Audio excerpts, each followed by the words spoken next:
lá para mais um podcast e hoje nós vamos falar sobre um tema super atual e super importante na sociedade, que é sobre abandono de filhos. Para me acompanhar nessa jornada, nós convidamos o Dr. Charles Bica. Tudo bem, Charles? Tudo bem. O Dr. Charles é advogado e especialista nessa área, além de ser presidente da Comissão de Direito da Criança e do Adolescente na UABDF. Tá comigo também a Daniela Binda. Tudo bem, Dani? Tudo bem. Bom dia. E a Daniele Oliveira, que são nossas alunas da disciplina Estatuto da Criança e do Adolescente. Ok? Então vamos lá. Charles, pra gente começar, explica pra gente o que é esse abandono de filhos, qual que é o dever que os pais têm em relação aos filhos e quando que se configura esse abandono? Bom dia, professora, bom dia, Danielas, né?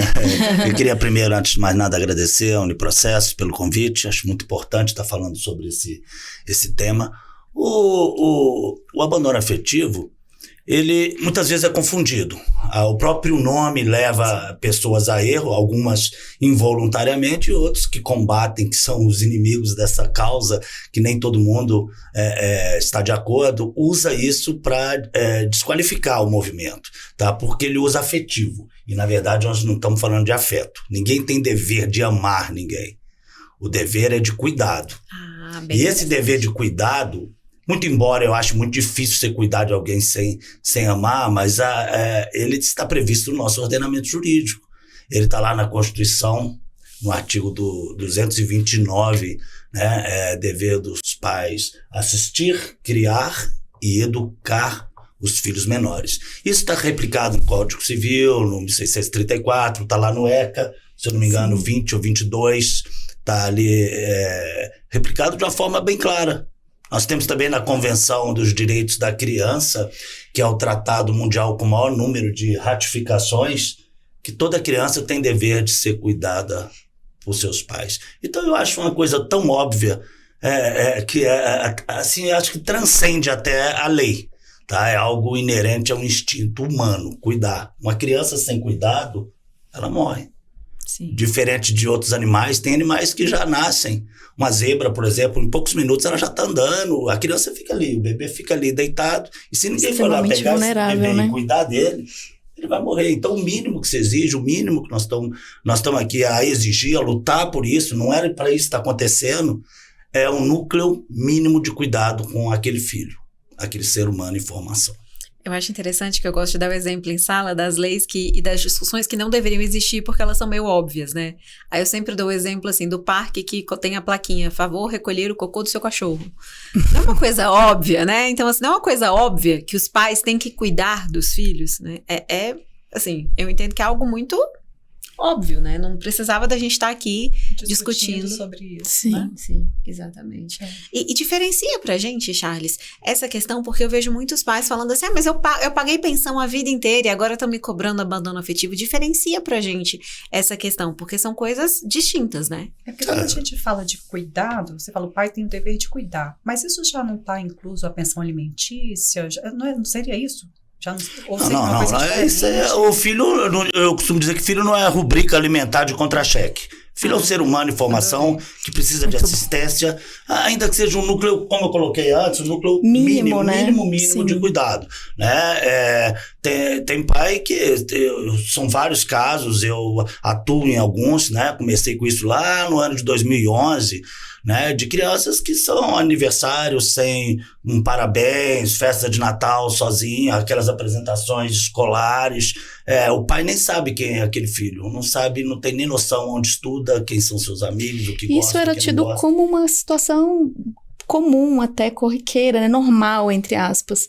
E hoje em dia isso, ainda bem, vem evoluindo, né? Esse conceito é mais normal do que você imagina, inclusive. Infelizmente. Infelizmente é mais normal. Eu vou fazer uma observação, gente. Normal é diferente de comum. Eu acho que é mais comum. Não, foi normalizado. Sim, Eu quis dizer normal no sentido de que acontece. E não acontece desde agora.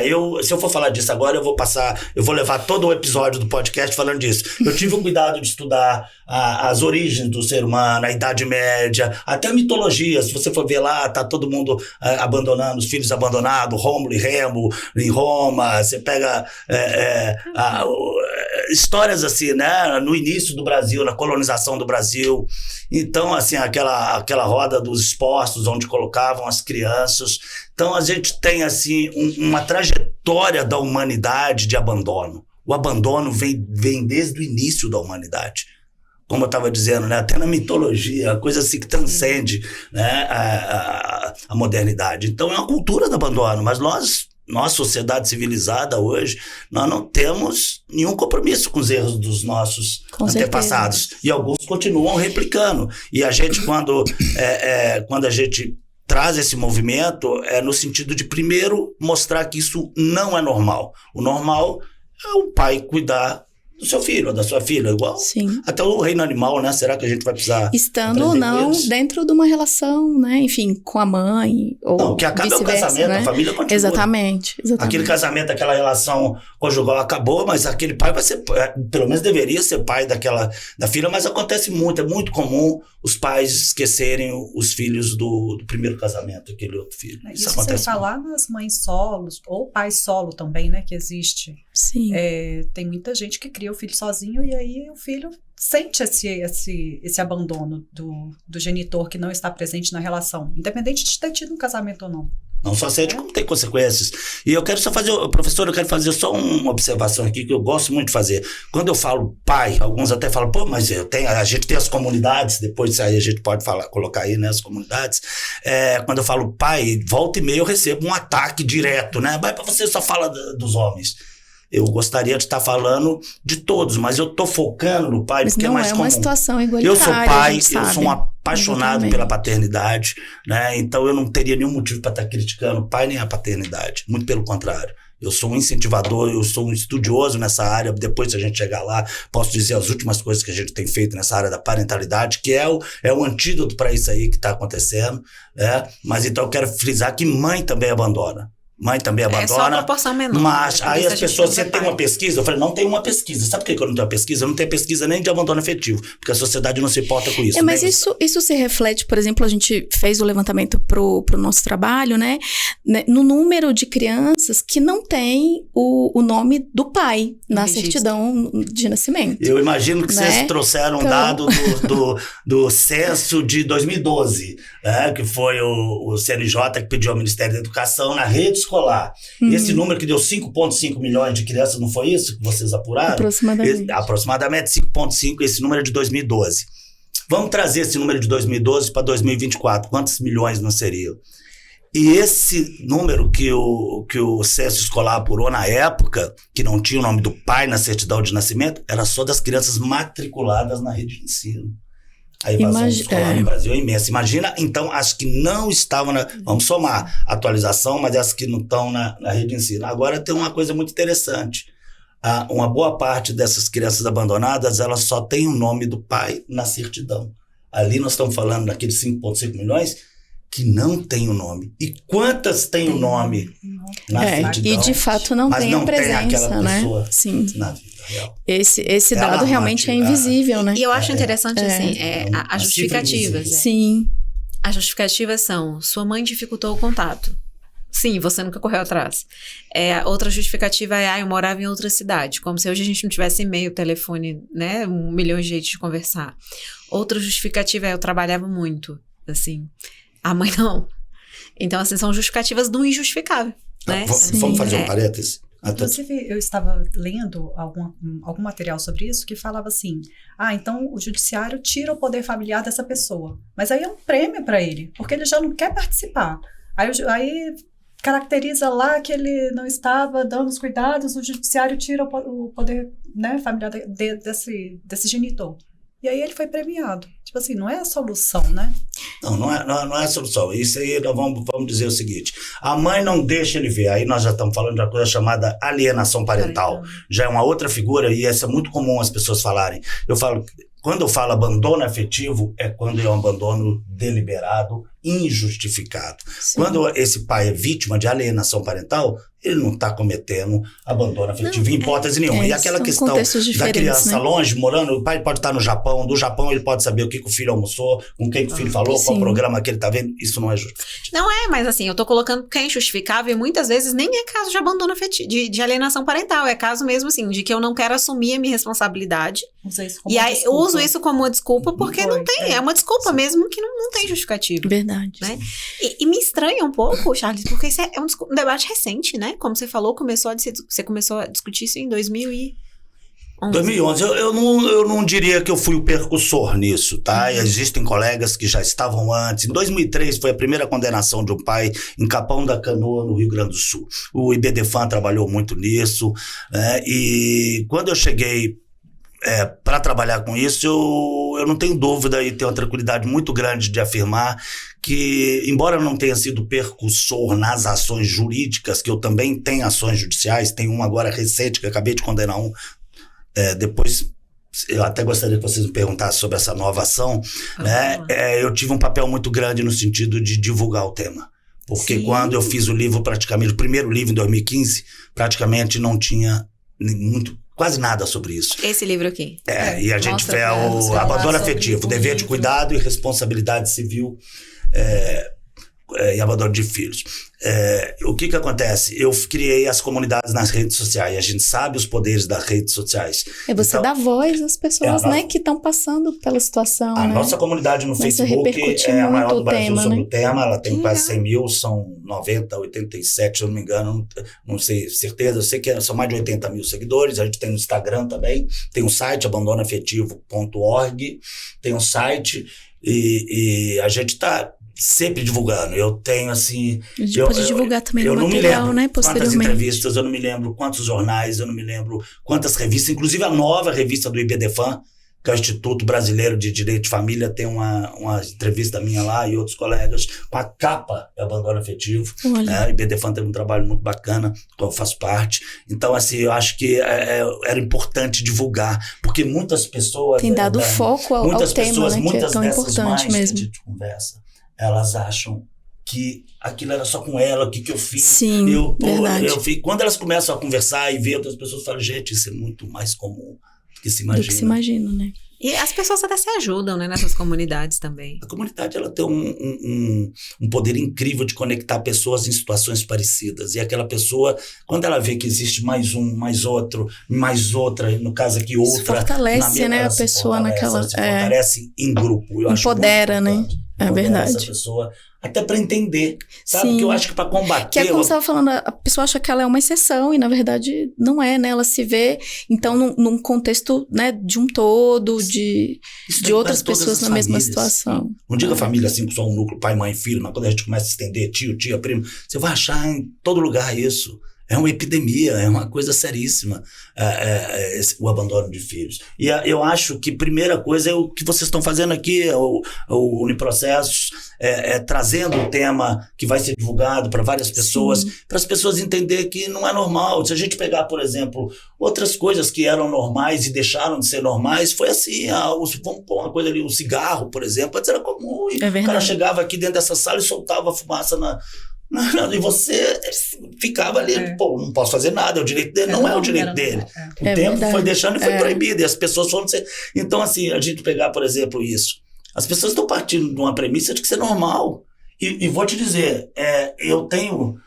antes eu fazia coleção, agora eu até parei de sentenças, de recortes, onde o juiz de direito dizer que isso é o fato normal da vida humana. Então eu vou aproveitar o pai cuidar do filho. O gancho, Charles, para te pedir para falar sobre isso, assim, sobre essa evolução histórica do entendimento do tema nos tribunais, assim, no Brasil. Isso começou em 2003, a primeira condenação em Capão da Canoa, no Rio Grande do Sul. Rio Grande do Sul é bem... O Rio Grande do Sul sempre costuma estar na frente. Família, né? Costuma estar na frente dessa área, ele vai sempre na vanguarda, né? E nós tivemos uma condenação muito emblemática em 2012, eu acho que eu até recomendo, deixa eu ver se eu me lembro de cabeça o número do RESP.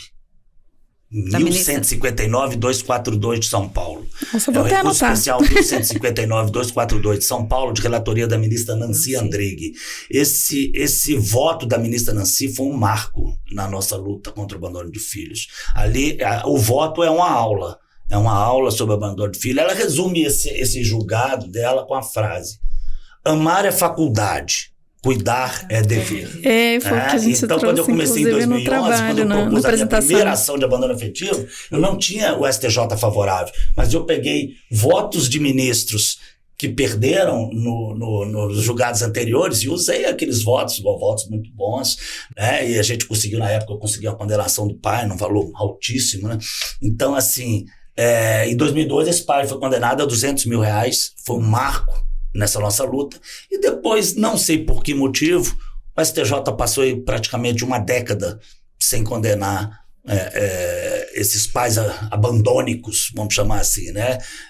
Que não cumprem com o dever parental. E recentemente, nós estamos em 24, 23, teve um novo julgado, felizmente de relatoria de novo da ministra Nancy Andrighi, condenando um pai, se eu não me engano, a 30 ou 50 mil reais. Então hoje, 2024, 1º de novembro, né, de 2024, o entendimento do Superior Tribunal de Justiça é de que não existe nenhum óbice à reparação civil ou no direito de família, nessas relações familiares, em especial nesse caso do descumprimento dos deveres do poder familiar, que é cuidar dos filhos. E nesses casos especificamente, Charles, no caso concreto, né, é necessário ver alguma comprovação, assim, de dano efetivo? Como que se dá isso no caso concreto? Assim? Excelente pergunta, porque... Como é que a gente prova, né, o dano psicológico? Excelente pergunta, porque eu acompanho essa, deveria ser. Eu entendo que sim, né? Não, eu entendo, mas os tribunais não entendem. Tá. Né? Porque se até um cheque que volta indevidamente é dano em ré ipsa, um protesto indevido é dano em ré ipsa, será que eu preciso comprovar que ser abandonado, a criança ser abandonada, o ser humano ser abandonado a vida inteira gera dano moral? Por incrível que pareça, a gente tem que comprovar. E as ações que eu tenho visto que os advogados às vezes perdem é quando eles não conseguem fazer esse nexo causal. Né? E não só o dano, eu vou além. Fundamental. O dano e o nexo causal. Não adianta você dizer só o dano, mas provar que esse dano veio do abandono paterno ou materno. Né? Então os advogados às vezes não fazem isso. E acabam por perder a ação, e a gente fica muito triste quando isso acontece, porque o dano e esse nexo causal é muito fácil. Você precisa só de um bom psicólogo, um psiquiatra, que certamente vai achar alguma sequela desse abandono. Isso que eu ia colocar, Sim. porque o abandono, porque assim, se as nossas relações, mesmo sem abandono, as nossas relações familiares, elas geram consequências na nossa vida, dificuldades e tal, imagine o abandono. Então, assim, Exatamente. explica pra gente, Charles, o que, assim, mesmo né, não sendo psicólogo, mas atuando nessa prática, o que o abandono, de uma forma geral, assim, causa na vida da pessoa? São várias as sequelas, e isso vai depender de cada pessoa. Eu costumo dizer que são feridas que, se não forem tratadas, elas vão inflamar. Né? O abandono, ele muitas vezes gera distúrbio de comportamento, baixa autoestima, ele reflete na autoestima do ser humano, da criança, principalmente do adolescente. O que esse adolescente fala? Vamos pôr uma menina. Ela fala, se meu pai, que é meu pai, não quis saber de mim, por que esse cara vai querer saber de mim? Por que esse homem? E gera consequência, no caso de mulheres, dos relacionamentos. Adulta, né? Algumas se engravidam mais rápido, sem necessidade, para, de uma certa forma, para aquela pessoa não fugir, que ela já tem uma imagem que o homem vai fugir. Né? Ela tem uma imagem que o homem abandona. É a imagem que ela traz. Então gera sequelas psicológicas, Nós temos pesquisas, eu gosto muito de dizer, por exemplo, tem um projeto, que é o projeto Bucareste, interessantíssimo. O cientista até que está à frente desse projeto tem mais de 10 anos, ele tem até meu nome. Charles, que chama, é um americano. Uma pesquisa de Harvard, com o Hospital das Crianças de Boston, onde eles pesquisaram durante mais de uma década os órfãos da Romênia, que a Romênia, uma época que teve um ditador na Romênia, ele falou, vamos aumentar a população. Então essas crianças ficaram depois todas nos asilos abandonadas. E aí aquela quantidade de milhares de crianças abandonadas, ele começou a pesquisar o cérebro dessas crianças e tinha sequelas ali, aí já é uma parte mais técnica, né, na massa cinzenta, etc. Vamos dizer assim, o abandono, ele pode causar, não estou dizendo que vai causar, cada um vai ser de uma forma, ele pode causar sequelas, existem muitas outras pesquisas que eu li, sequelas no âmbito físico, neurológico mesmo, né? Neurológicas. O abandono chega a esse ponto. O ser humano, ele tem a necessidade de pertencimento, ele tem a necessidade de estar estar com o grupo e ser amado e ser de cuidado. afeto, né? De afeto. É fundamental. Sobretudo as do crianças, ser né? humano. É uma fase muito, eu digo muito que o abandono é vulnerável a morte mesmo. em vida. É um sofrimento Nossa, muito grande e a gente muito não bem pode colocado. normalizar. Não Verdade. pode normalizar isso. É interessante a gente falando isso, que eu tava vendo uma entrevista daquela atriz Débora Seco. Eu vi essa semana, mas não sei se foi por agora. Ela deu entrevista no GNT, falando que os pais dela se separaram e o pai se distanciou bastante. Ela sentia muita falta dele, então ela sentiu esse abandono. E nos namorados dela, ela começou a buscar a figura paterna. A figura, então assim, aí ela, com muita terapia, ela foi entendendo que ela buscava um padrão e tentando fugir desse padrão. Então assim, imagina o quanto, isso a gente não tá falando, assim, eu nem sei se teve de fato um abandono, como se diz, distante, né? Mas teve um distanciamento. Sim. Que é o que ela relata. Isso vai E prejudicar já causou esse impacto, muitos relacionamentos, né? É. Então, assim, a gente fala de consequências, né? Eu imagino que em relação aos filhos, talvez tornem pais, às vezes, super protetores, né? Com medo. Ou até mesmo pais também mais distantes. Eu imagino que tenha... Pode refletir de várias maneiras. Cada ser humano vai receber aquela ausência, né? Aquela omissão de uma maneira diferente. E eu estava comentando aqui, para não, de repente não passar, esse caso mais recente que eu consegui a condenação de um pai, eu não posso citar, evidentemente, são ações em segredo de justiça, né? Em Goiás, Tribunal de Justiça de Goiás. Fiquei muito feliz que foi 150 mil. Ah, mas é pouco, é lógico que é pouco. Aqui em Brasília você não compra nem a kitnet com 150 mil. É pouco, mas nos parâmetros de indenização da justiça brasileira, está bem similar à morte, o que eu considero abandono à morte mesmo, em vida. Então, assim, nesse caso específico, não posso citar, gostaria muito de citar o nome desses pais que abandonam filhos. Nesse caso específico, essa menina foi abandonada, a mãe dela morreu quando ela tinha 5 anos de idade. E esse pai nunca conviveu com ela. Aí ela foi morar com a avó e com a avó. Quando o amigo que me indicou para ajudar ela lá, ela ainda era adolescente. E ela foi morar com a avó, depois o avô morreu, depois a avó morreu. Ou seja, morreu a avó, morreu a avó e a mãe morreu quando ela tinha 5 anos. Aí ela passou desesperadamente a procurar por esse pai. Ele bloqueou ela em todas as redes sociais. Meu Deus. Que crueldade. Que absurdo. Ou seja, nem sensibilizar com isso, ele se sensibilizou. E ele insistiu, fez a defesa, o tribunal, felizmente, ainda disse, me lembro no acórdão, né? Estão recorrendo, espero que percam, disse no acórdão que, pela especificidade do caso, o relator, que não é o parâmetro de indenizações no direito brasileiro, mas o caso é de uma crueldade tão grande que eles resolveram por condenar. Mas deixando claro que é muito importante isso, que nenhum filho desse está em busca de indenização, não tem dinheiro no mundo que pague esse abandono. Com certeza. A maioria dessas crianças, os meus clientes que eu entrei, eu não gosto, viu? Eu fujo dessas ações porque dói até pra gente, advogado, ler essas coisas. Então, assim, é um tema mas eu não pesado, deixo de cumprir a missão, não, eu não deixo. Quando me procura, eu geralmente faço. E eu acho que essa questão da indenização, ela tem, como você falou, né? Por mais que não seja uma total reparação e nunca vai ser, porque não tem dinheiro que alcance isso, mas ela tem um caráter pedagógico, né? E isso tem uma influência, né, de certa forma, na alteração daquilo dentro de um comportamento social aceito ou não aceito. Eu acho que isso também nos permite uma evolução enquanto sociedade no comportamento, de entender que esse comportamento não é mais um comportamento aceito ou normalizado.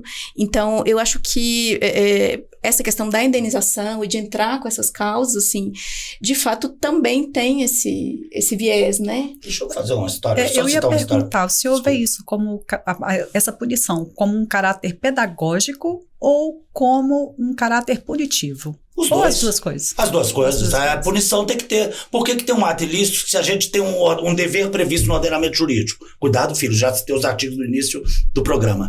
E nós temos um descumprimento de um dever jurídico. Por que se nós temos um ato ilícito claramente sendo praticado na sociedade, nas famílias, por que não tem que haver punição? Como assim? Tem um ato ilícito e não tem punição? É lógico que tem que ter punição. Então, tem que ter essa punição. Poderia ter outra punição. Eu acho que uma surra bem dada, eu acho que seria até, mas isso não cabe mais em 2024, não faz parte do nosso ordenamento jurídico. Eu falo mais assim, vamos dizer assim, como brincadeira. De descontrair, né? Descontrair. Mas o que sobrou do nosso ordenamento jurídico é a reparação de danos. Então, é a indenização que sobrou. E o caráter pedagógico. Vou te citar o caráter pedagógico. Eu gosto muito de dar exemplos práticos. Quando eu lancei o segundo livro, Mãe, Cadê Meu Pai?, no Rio de Janeiro, em 2019, né, lá no Rio de Janeiro, aquela feira de livros, Bienal do Livro do Rio de Janeiro, 2019. Eu lancei o livro, depois de lançar em Brasília, eu lancei lá. Tem uma pessoa que se tornou minha amiga, que é ativista desse movimento também, que é a Simone Soares, é uma atriz que ela percorreu todos os canais de televisão. Então, assim, ela trabalhou em várias novelas da Rede Globo, Record, SBT, não sei nem qual. De vez em quando eu falo, cara, não sei qual que ela tá mais. Com certeza foi um sucesso em alguma novela, algum filme. Ela teve no lançamento do meu livro, depois me convidou para gravar um programa que ela tem, né? E a gente gravou lá. Uma pessoa super famosa, uma pessoa que tem um poder aquisitivo muito bom, uma pessoa resolvida na vida dela, mas o pai dela abandonou ela. E ela nunca aceitou isso. E ela entrou na justiça. Você acha que essa pessoa está buscando 150 mil reais? Vocês acham que essa pessoa está em busca de 100 mil reais? Essa pessoa está em busca de um documento, de busca de uma decisão, que ela possa falar assim, olha aqui, ó.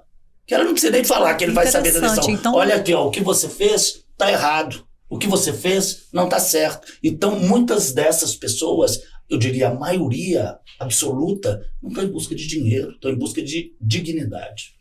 Aí, então, não existe um limite etário para você entrar com essa ação? Por exemplo, fez... Infelizmente existe, eu discordo. Não, eu discordo. Ah. Mas não cabe a mim discordar do Superior Tribunal de Justiça, eu tenho que cumprir. Eu tenho que fazer, senão eu vou até fazer uma ação errada e vai estar prescrita. O STJ entende que é até 21 anos de idade. Ah, tá. E eu discordo veementemente disso, tá? Porque muitas vezes esses danos vão ser descobertos quando você está com 30 anos. Porque isso é um tema que ninguém falava. É verdade. Quando eu comecei a popularizar esse tema, pessoas com 30 que já tinham passado disso, 40. Uau! Existe isso. E você deu conta do impacto, normal, não, né? Não pode. E aí ele fala, então é por isso que aconteceu isso comigo. É verdade. É por isso que aconteceu isso. Então eu não abraço, embora eu bata palmas aí para a decisão do posicionamento atual do STJ aí, né, em especial da ministra Nancy, de condenar esses pais, eu não aprovo esse tipo de limitação para 21 anos. Você está falando disso? Eu, quando fiz minha graduação, nunca ouvi falar de abandono afetivo. Eu fui ouvir falar de abandono afetivo bem depois. É um tema muito recente, né? Tema assim, recente. Trazido Então, à discussão mesmo, né? de fato. Então, embora tivesse uma decisão anterior, eu nunca tinha ouvido falar que era abandono afetivo. Não tem sentido isso. Então não tem sentido. Eu espero que o Superior Tribunal de Justiça evolua. Eu acredito, nós temos uma justiça muito boa, e eles vão evoluir nisso, e não tem sentido barrar toda uma geração que foi abandonada, É verdade. que quando a gente começou a falar disso, eles já tinham mais de 21 anos. Barrar essas pessoas de buscar os seus direitos judicialmente. Espero que em breve a gente tenha uma decisão aí mudando isso. E me tira uma dúvida, Charles. Se um filho é abandonado pelo pai, ele pode, no futuro, requerer a exclusão do sobrenome do pai também? Via abandono afetivo? Sim, hoje está muito simples. Hoje está muito simples essa questão. Inclusive tem a paternidade socioafetiva, né? Mas nós estamos tendo várias decisões diferentes. Eu acho que, não sei se foi a Daniela que colocou mais no início, que é um prêmio para o pai. Eu também acho. Você tirar o poder familiar de quem abandonou é um prêmio. Mas muitos filhos, a gente tem que ver o sentimento daquela pessoa, daquele filho. Aquela pessoa não quer mais, que aquilo causa constrangimento. Você ter aquele nome toda vez que você for indicar. Imagina, toda vez. Aquele cara te abandonou, aquele cara não quis saber de você. Aí você vai lá se inscrever no concurso, você tem que preencher o nome dele. Isso interessante verdade, esse viés. Vamos nos colocar no lugar daquela pessoa. Observa isso. Então nós temos decisões, sim. Muito interessante isso. Retirando o poder familiar de pais que abandonam filhos. Inclusive, isso tem efeito na questão, vamos dizer, na questão da herança. Sim. Né? Porque muitos aparecem na velhice. Na velhice eu conheço vários casos. Ficam maravilhosos. Pela necessidade de cuidado, né? Que agora de dinheiro, da necessidade que ele não supriu do filho, enfim, da filha. Vocês levaram um caso bem interessante para a sala, para a gente discutir em sala. Que eles levaram, acho que não me engano, foi da Samambaia. Em que o pai nunca tinha dado R$1 de pensão, esse nem pensão. Nunca tinha cuidado do filho, e aí ficou idoso e foi pedir alimentos pro filho para ajudar a custear um tratamento. Teve um caso também de direito sucessório também, que foi apresentado, né? Não, foi direito, sim. Que ele queria ter direito à herança da filha. A herança da filha que ele nunca cuidou. E ele era o único... era o seguinte, a filha era deficiente, vamos ver se ele me lembra. Exatamente, é esse mesmo. A filha era deficiente, o pai nunca cuidou e nunca deu R$1. A mãe sempre cuidou. E aí a mãe falece. E essa filha tem um irmão. Então, quando a mãe falece, quem cuida da menina é o irmão, se não me engano, por mais uns 2, 3 anos, e aí a menina falece. Então, em tese, os herdeiros dela, como ela não deixou filho, seriam os ascendentes, ela não tinha mais mãe, seria só o pai. E aí o pai vai requerendo a herança, que em tese vai ser do irmão. E aí, muito absurdo. E aí o juiz fala, Senhor, não litigue por uma filha que você nunca cuidou, por uma filha que você nunca... Você falou era pessoa com deficiência? Era pessoa com deficiência. Eu tive a oportunidade, a nossa comissão de pessoas com deficiência me convidou uma vez para uma palestra, eu dei uma pesquisada nisso na época, a coisa aumenta muito mais. Na época do Zika vírus, não sei se você se lembra, que tem aquela questão da forma. Os médicos microcefalia, os médicos se assustaram. Não se assustaram com a doença, que eu estou acostumado todo. Todas aquelas mães chegavam sem os pais. Aí cadê o pai da criança? Não, quando ele soube, ele fugiu. Quando ele soube, ele fugiu. Porque, imagina, você nasce, você já nasce com alguma deficiência, ainda se sente culpado, às vezes, que foi por minha causa que meu pai abandonou. É uma covardia incrível. Então, naquela época, eu andei fazendo algumas pesquisas sobre doenças raras também. Doenças raras têm um índice altíssimo, acima de 70%. Então, assim, é uma situação assim, que merece até uma atenção especial. Eu conheço vários casos, tem uma amiga que tem um menino que mora em Salvador, por exemplo, não vou falar o nome dela aqui não, mas ele tem uma doença rara, ele tá com 30 anos, graças a Deus, ela cuida sozinha. Outro dia eu conversando com ela falou pra mim, eu não tenho vida, assim, social há 30 anos, eu não sei o que é sair, meu filho depende de mim 24 horas. E o pai nunca quis saber do filho. Teve um caso bem difícil, assim, um caso muito triste que aconteceu aqui em Águas Claras, inclusive.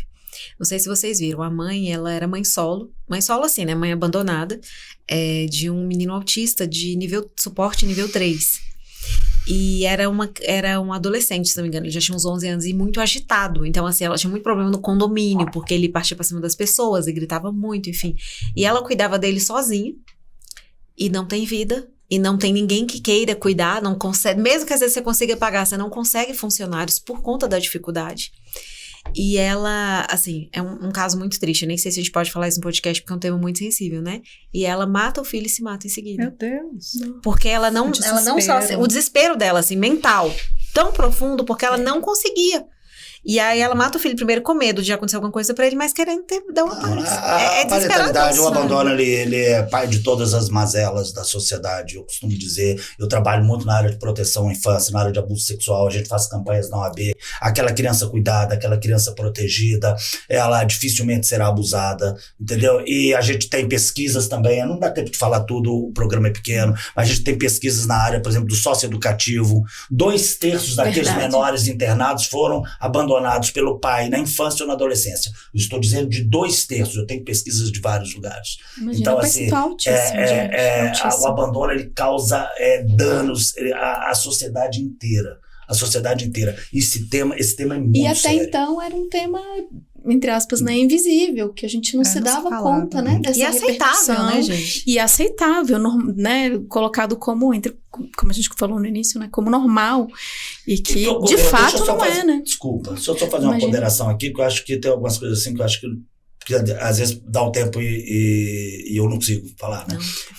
Eu acho assim, eu passei 10 anos lutando contra isso e criticando esses pais, fazia entrevista toda semana, revista, etc. Sempre criticando.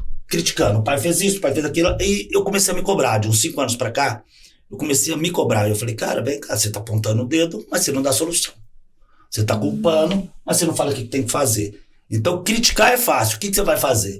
Então, de uns 3 anos pra cá, eu me aventurei pelo mundo da parentalidade. Vamos dizer assim, existe uma ciência por trás da parentalidade, para quem não sabe. Existem dezenas, eu acho que eu tenho centenas, eu não tenho dezenas, eu tenho centenas de livros nessa área, da área da parentalidade, da disciplina positiva, que inclusive é lei no Brasil. Esse ano foi publicado, não me recordo de cabeça agora o número isso também é um tema ainda inédito. A lei da parentalidade positiva, a lei da parentalidade positiva deve ser promovida nos estados, nos municípios, foi assinado esse ano pelo presidente, é uma lei atual, e eu acho que ali naquela consciência sobre a parentalidade, nós vamos conseguir resolver esse problema. Nós vamos conseguir conectar esses pais e filhos, nós vamos conseguir mudar todo um sistema de educação de filhos que, na verdade, não era estudado. Não estou criticando nossos antepassados, eles não têm culpa. Eles herdaram do bisavô, do trisavô, do avô, né? Mas hoje, por trás disso, tem uma ciência. Eu já fiz vamos dizer, tenho 2 certificações internacionais, uma em Portugal, uma nos Estados Unidos, sobre isso, sobre parentalidade. No Brasil tem um movimento imenso em São Paulo, vamos ter agora o congresso, estou indo semana que vem, congresso internacional de parentalidade. Mas em termos práticos, assim, o que, como você começou a falar, né, assim, o que se aponta de solução, então, nesse contexto? A melhora no relacionamento entre pais e filhos. Conscientização. A conexão entre pais e filhos. Uma educação firme, ninguém está dizendo para deixar filho fazer o que quiser. Uma educação firme, mas gentil. Você não precisa de castigar filho, você não precisa de bater em filho. Isso é coisa que não funciona. Então, quer dizer, meu pai, meu avô fazia isso, funcionava lá atrás. Hoje não funciona.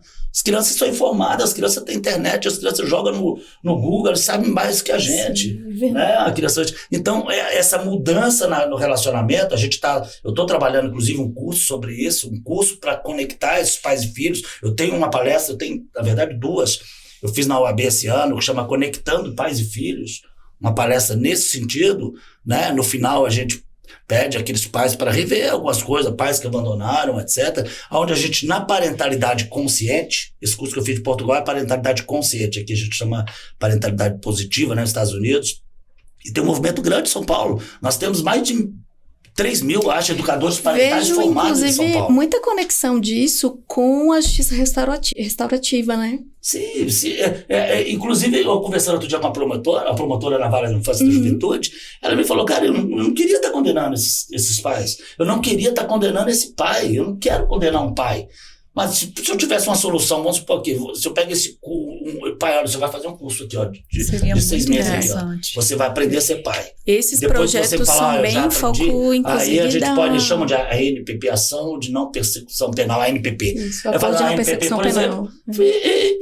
E poderia ser uma solução, porque ninguém quer condenar esse pai. Então, assim, eu acho que, eu puxei esse tema aqui, eu acho que a parentalidade, existe uma luz no fim do túnel, nós temos uma lei federal determinando que os municípios investam na parentalidade positiva. Inclusive é um tema muito interessante. Um dia que quiser falar só de parentalidade positiva, próximo podcast. Eu te trago tudo isso aí um dia que precisar. E tem outras pessoas também que eu conheço que falam muito sobre isso, né? Então eu acho que a gente tem que trazer a solução. A solução é melhorando esse relacionamento dos muito filhos bom. com os pais. E assim, pra gente encerrar a nossa discussão, né, que a gente tem aqui mais motivos, eu tô aqui. Eu não falei que dava umas 24 horas. Dá, tranquilamente. Não, mas eu tô aqui. Eu tô aqui, verdade. gente, mas será que ainda tem algum tema tão importante que esse na parentalidade que você trouxe excepcional, né? Eu tô aqui não querendo cortar, né, esses temas interessantes. Mas assim, uma coisa que eu acho bem interessante a gente falar é que, assim, existe no ECA a questão, não só no ECA, né, na própria Constituição, que quando a gente fala de menor, a responsabilidade não é só dos pais, é da sociedade como um todo e do Estado também. Com certeza. Então, a gente, enquanto Estado, eu penso que cabe a gente também ter essa consciência, essa cobrança, assim, quantas vezes a gente vê na nossa família aquele filho que foi fora do casamento e que tudo bem, não está na festa de família e a gente entende natural. Então, cabe a gente também começar a falar, opa, vamos chamar o fulano, cadê? Vamos incluir ele no grupo da família, ele não é primo, ele não é filho do... né? A gente tem que começar, assim, a conscientizar essa importância também. que o próprio Charles falou, né, assim, do criar esses laços de afetividade mesmo, né, acho que a solução passa... dever da família, está na Constituição e no ECA. Na Constituição, se eu não me engano, 227, ECA no 4º. É dever da família, da sociedade como um todo e do Estado. Não é um dever só daquele pai, daquela mãe. As mães africanas usam muito aquele ditado que as americanas usam, é preciso de uma aldeia para cuidar de uma criança. Né? Então, assim, a aldeia, no caso, é um termo figurado, né? Nós não estamos no tempo de aldeias, mas uma rede para cuidar de apoio, verdade. Dessa criança abandonada. Fundamental. Inclusive. Isso. E qual que é, assim, fala pra gente, Charles, assim, qual o recado que você quer passar, assim, pra quem, as pessoas que estão passando por isso, que precisam de algum tipo de ajuda, fala pra gente, assim, antes da gente encerrar o podcast, onde que elas podem buscar ajuda? Sempre no judiciário? Divulga a sua comunidade? Tá, sim, claro. A comunidade, a gente tem um site ali, o abandonoafetivo.org, que ali ele direciona já para algumas comunidades, para o Instagram, que é Abandono Afetivo Oficial, Facebook Abandono Afetivo Oficial, né? O meu Instagram é Charles Bica, 2 Cs, eu tô sempre aberto, eu nunca neguei a responder uma pergunta, isso já tem mais de 10 anos. E gratuito, tá? Não tem ônus, não. Eu sempre respondo, eu sempre ajudo. Sempre que eu posso ajudar. E às vezes uma palavra, uma conversa muda tanta coisa na vida de uma pessoa que tá ali pensando até em fazer uma besteira. É verdade. Né, por causa disso. Então, às vezes você conversa, força, siga em frente, tem outras pessoas na situação, a culpa não é sua, a culpa não é do seu filho, quem está errado é quem não está cumprindo o dever de cuidado, existe a reparação de danos, resolve? Não, mas muitas vezes é uma maneira que aquela pessoa encontra, igual punir. Ontem eu vi o pessoal comemorando um júri famoso aí do Brasil, a família abraçando, feliz, não vai trazer aquela pessoa de volta, né? Mas é uma sensação de que o Estado olhou para ele, a justiça olhou para aquela criança, a justiça falou, olha, isso está errado. Fiquei desamparado. Então, às vezes é o caso de entrar com ação, né? Quem precisa aí já uma psicologia, os profissionais de terapia, eles vão saber encaminhar essas pessoas. A gente está fundando aí a novidade, isso eu nunca comentei com ninguém, a gente está criando aí um instituto sobre isso, né? Eu vou estar à frente desse instituto, nós vamos ter sim cursos, e eu pretendo ter um material voltado, claro, com os profissionais adequados, um material voltado para esse caso específico, onde a pessoa consiga uma orientação, consiga entender, né, melhorar a própria autoestima, né, que eu costumo dizer que a autoestima é a imunidade, né, a vitamina aí de imunidade social. Com a pessoa que tem uma autoestima forte, né, ela não vai se envolver com droga, com outras coisas, suicídio, Deus me livre, né? Então eu acho que a gente tem as comunidades, as pessoas podem conversar ali, tem um grupo também, abandono afetivo, né, as pessoas conversam e a gente acredita que isso pode mudar. Eu acho que se a gente já está, eu nunca imaginava 10 anos atrás estar aqui numa faculdade conceituada, igual no processo, falando sobre isso. Então a gente acredita que o tema está andando, o tema está caminhando, as decisões judiciais estão nesse sentido, a parentalidade, a ciência da parentalidade. Tivemos uma lei esse ano dizendo da parentalidade positiva, né? Então assim, a gente está trabalhando muito por isso, por uma nova relação, uma mudança desse relacionamento de pais e filhos. Por uma igualdade. A igualdade é um dos princípios que a gente usa na parentalidade, só dando vamos dizer assim, um pedacinho do que é isso, é a igualdade. A igualdade. A criança não é pior do que o adulto, só porque ela não tem, pode se defender, ela é menor. Então, quando o pai e a mãe começam a tratar aquela criança mesmo como igual, como um ser humano de igual valor, a gente muda esse relacionamento. É verdade. O relacionamento muda. Ai, que interessante. Então você entende que a parentalidade seria uma ótima... Estudar mais a parentalidade, conscientizar a sociedade, seria a principal saída para a gente evitar novos abandonos afetivos? Acredito que sim. Acredito que educação e punição. Punição tem que haver, tem um efeito pedagógico, tem que entender. Isso funciona. Funciona no trânsito, funciona no Código Penal. Infelizmente, a pessoa tem que entender que isso não é um fato normal e tem consequência. Então, tem. Mas eu acho que na melhora, a mudança do relacionamento entre pais e filhos, um novo olhar, uma nova perspectiva sobre esse relacionamento que vai criar uma nova conexão entre esses pais e esses filhos, eu acho que aí a gente tem aí uma luz no fim do túnel dessa, vamos dizer, dessa epidemia de abandono que vem desde os primórdios da humanidade. Maravilha, gente. Agradeço muito a participação de vocês aqui. Foi excelente. Adorei a discussão, conhecimento. Já vamos pensar no próximo semestre para estudar mais sobre a parentalidade de um positiva. E deixa eu só fazer uma ponderação. E se tiver algum pai, que eu não sei se esse programa, eu acredito, às vezes atinge não só os alunos, mas tem alunos que já são pais, muitos, né? Se tiver algum assistindo que entre em contato com esse filho, manda um emoji, se não quiser mandar um bilhete, a gente pede sempre. Eu gosto muito de pedir que esse pai pense um pouco sobre isso, mande uma mensagem, um SMS, uma mensagem no WhatsApp. Se não quiser mensagem, mande um oi, mas tem uns emojis diferentes e volte a ter, procura esse filho, a gente sempre pede, eu sempre peço quando eu faço algum evento, alguma palestra, que algum pai, que se um pai só mudar, um pai só reconectar com um filho, isso aqui já valeu. Nunca é tarde, né? Verdade. Nunca é tarde, né? Sempre dá tempo. Que bacana, Charles, foi muito legal a nossa conversa, gostei muito. Daniela, muito obrigada pela sua participação, Daniele também. Obrigada. Então, foi um prazer conversar sobre isso, a gente fica por aqui e até o nosso próximo podcast.